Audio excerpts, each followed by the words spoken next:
All right, last one. Getty Images bans AI-generated art over copyright concerns. The stock photo provider says the technology is too risky. Ooh. Good Lord. What a can of worms that is. Yeah.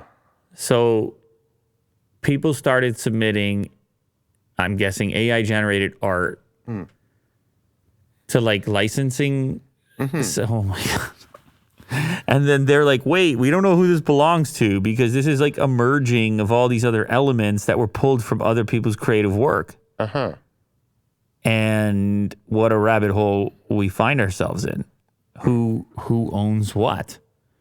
When everything is remixed and re-rendered and don't expect to see stock photos from DALL-E and other AI image creation tools. Getty Images chief Craig Peters told The Verge in a statement that his company has banned AI-generated art over the potential for copyright disputes.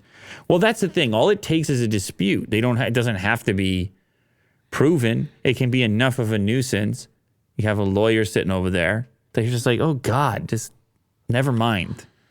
But what if it's like a really good AI-generated picture that you don't even know if a photographer took it, and then someone disputes it, and then, the artist would be like, hey, I took this picture, or maybe they didn't.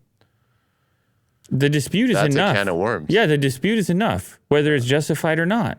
Yeah.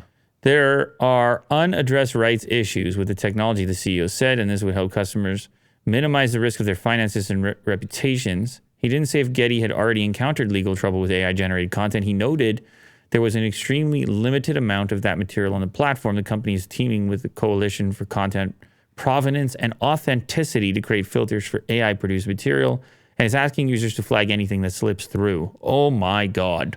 Yeah. Rivals like Shutterstock are already screening at least some imagery.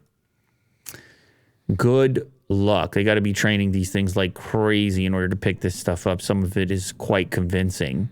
And all of a sudden you hop on there under Shutterstock or whatever, you get the license to use the image. Somebody sees it in your content. They go, actually, this is using elements from my original or whatever. Now you have the dispute. Now you're in a full-on court case saying, you didn't make that. DALL-E made that. Uh-huh. And they're like, who's DALL-E? And you're like, it's my pal. My buddy. And it's original at this point. And it's like the music business with samples. Sampling. What a nightmare that is. Yeah, it gets complicated. But so, yeah, I guess the future for AI like in the immediate future, whether it's an art show or anywhere outside of NFTs, it seems people are sensitive about AI generated art. Yeah. Except for NFTs. Yeah. Thank you very much to everybody who joined here today. Appreciate your time, appreciate your effort, appreciate your existence in the community. You let me know. Are we ready for more AI-generated art? Is it art created by computers? AI? Are you ready for the future? Are you skeptical? Are you scared? Will you buy a new iPhone? Will you live on the dynamic island? Last question of the day. What are you more excited about right now? Smartphones or electric cars? Let me know in the comments. Cool. Later, guys.